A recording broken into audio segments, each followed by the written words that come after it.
decirles dos palabras de algunas cosas sobre las que creo que tenemos que estar muy preparados. Y yo creo que este año hay algunos temas que van a estar muy presentes. Uno de ellos es la política internacional. Como este es un gobierno al que es casi imposible atacar por su gestión interna, hay una tradición que dice que cuanto más se acerca el final del mandato de un presidente, menos poder.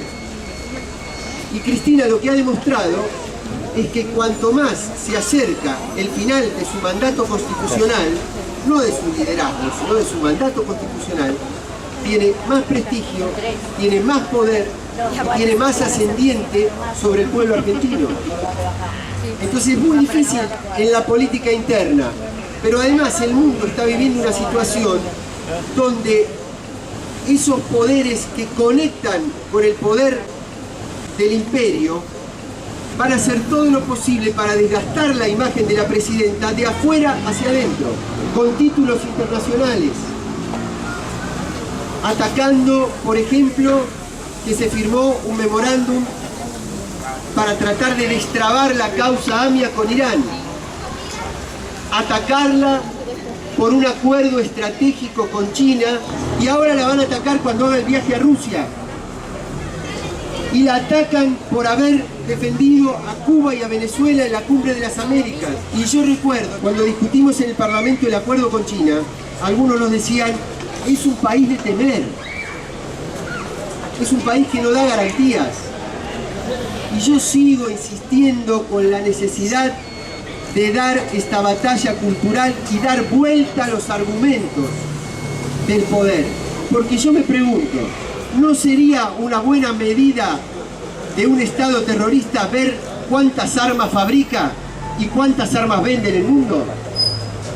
¿No sería una medida para calificar a un Estado, si es civilizado o terrorista, cómo trata a sus presos en una cárcel como Guantánamo? ¿Cuántas muertes de inocentes carga sobre sus espaldas? ¿Cuántos bombardeos? ¿Cuántos países invadidos? Pero resulta que para el discurso del poder ese es un Estado civilizado, y los que pretendemos ser países soberanos somos los países sospechados. Hay que dar vuelta a ese argumento, porque la verdad, lo que está en juego es que cuando ahora la presidenta entregue el gobierno al próximo presidente, que va a ser del Frente para la Victoria, lo va a entregar con vencimientos en dólares que son una cuarta parte de lo que se venció este año, y con un achicamiento muy grande del déficit energético. Y un país sin deuda, con autoabastecimiento energético e inclusión social, es un bocado de cardenal para el poder, y eso es lo que no tolera. El otro eje que ya está demostrado que va a estar presente es el de la justicia, el del poder judicial. Millones de personas votan un presidente, millones de personas votan un parlamento. El presidente manda un proyecto, el parlamento lo aprueba y un juez lo frena. No pagar impuestos, tener cargos vitalicios y además hereditarios, es más parecido a la democracia o a la monarquía. Y resulta que para el discurso del poder, ellos son los custodios de la democracia. Tercera cuestión que va a estar, que ya está, ¿qué es lo que dicen? El kirchnerismo ya definió cuál es su proyecto. Su proyecto es mantener desde el Estado a los holgazanes inservibles, que no pueden vivir de otra manera que no sea con el Estado.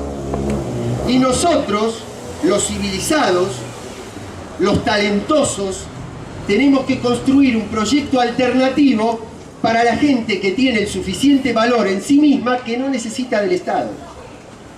Y tenemos que saber defender en esta campaña al Estado amigo. El Estado tiene que ser amigo de la sociedad, ponerse la misma camiseta, porque si en este país